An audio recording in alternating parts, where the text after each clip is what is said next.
At number 1, I mentioned before how this list was so hard to make because just making the whole top 10 with so many talented players was really difficult. Dalton, this was the easiest number 1 of any of my lists so far because he's the best player in college football. Not the best receiver in college football. He is the best player in college football. It's Jeremiah Smith from Ohio State. Jeremiah Smith entered Columbus as the highest rated recruit in that 2024 recruiting class and the highest rated wide receiver recruit ever.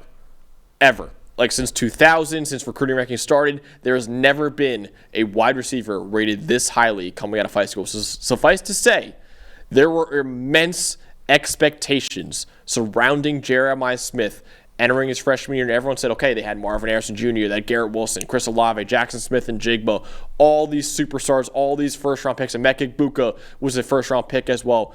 Jeremiah Smith has got to live up to that kind of hype. He might surpass all of those guys by the time. In fact, he probably will by the time his time is done. And, dude, what he's did in his freshman year, I mean, the only comparisons you can make are Hall of Famers, like Calvin Johnson, like Julio Jones, like T.O. I've seen sometimes, Andre Johnson as well.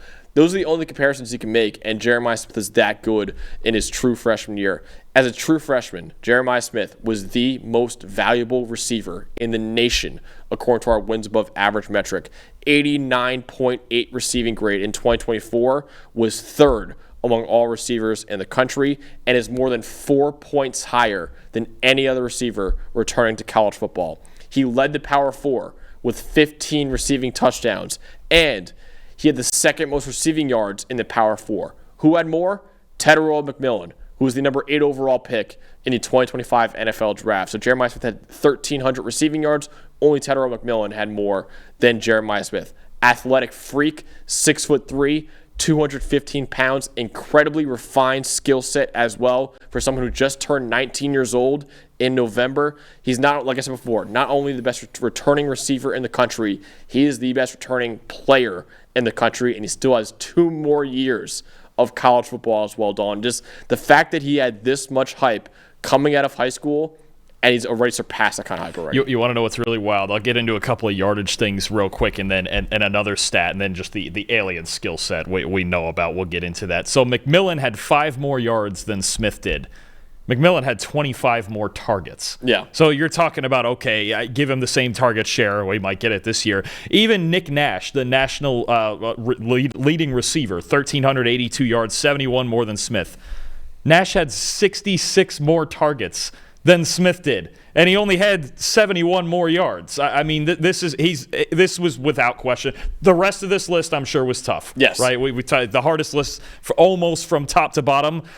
I mean, this is a freak. This is not just a good receiver prospect. This is about to be a legendary, whatever you want, Randy Moss, Calvin Johnson, Julio Jones, even more so than Marvin Harrison Jr. was. Yeah. And that's Marvin Harrison Jr., son of a Hall of Harrison Famer. didn't break out to his sophomore year. I mean, this is really, even among what we could see as a stacked quarterback class in 2027, and you know, who knows what we'll see from Arch Manning the next 2 years, a receiver that would be worthy of the number 1 overall pick. That's how good he is. And I think even this year, if he was in this year's draft after his true freshman year, he would have been a top 4 pick in the NFL draft. Drake Holiday even said he probably would have been the number 1 non-quarterback pick, if not the number 1 overall pick, if you just drafted him right now. I still think Cam Ward would probably go number 1. I think Cam still goes 1. I think there's a chance Hunter still goes 2. Yeah. It gets fun at 3 with the Giants, Smith or Carter, and there's no way he'd get by New England. No, zero chance. That's the best. I think that's the most accurate way we could put it. Smith would have been a guaranteed top 4 pick. They would have taken Smith over Will Campbell. Oh, absolutely. You just can't.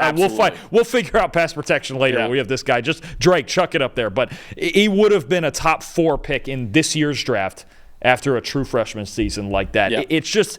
It's everything. He's an advanced route runner for a true freshman, even at his size at 6'3". The hands are incredible. I don't even know what to say. He catches everything. I think my favorite thing is he dropped the first target of his career, a screen that he had a convoy on. He would have scored. Yeah. He drops the first target of his career. Doesn't drop another ball the rest of the season. And some of them, like one-handed, just freak alien catches, just nuts. He had 2 back-to-back one-handers against Michigan State. Back-to-back plays. He had one, and one of them was for a touchdown too. There was that. There was a one-hander, I think, against Iowa in the corner of the end zone. Yeah. I mean, it's not fair. I don't know. If you could make a receiver in a lab, it's Jeremiah Smith. Another guy in the group of receivers with a perfect 99.9 deep receiving grade. Touchdown over Jermod McCoy, one of the best corners in the country against Tennessee. The game-sealing play at the very end against the best man coverage team in the country in Notre Dame. I mean, the only time this year, or last year I should say, that we saw Smith that was a non-factor was against Texas. And when you go back and watch the way Texas played coverage in that game, they were basically turning and sprinting towards him. They were just begging for Ohio State to beat him with anybody else, and that's what you have to do. If you leave this guy one-on-one, you're going to lose. It's just a fact. We're watching a player on that level when we talk about those legendary prospects, Calvin Johnson, Julio Jones, the best receiver prospects you can think of.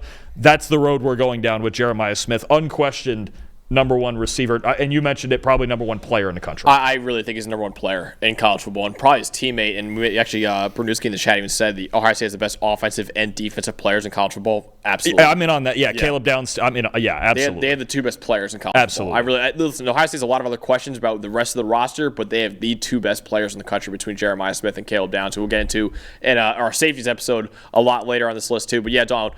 For just kind of a peek behind the curtain for how I do these lists, I have a massive spreadsheet with my notes from tape watching and all the stats that we have at PFF.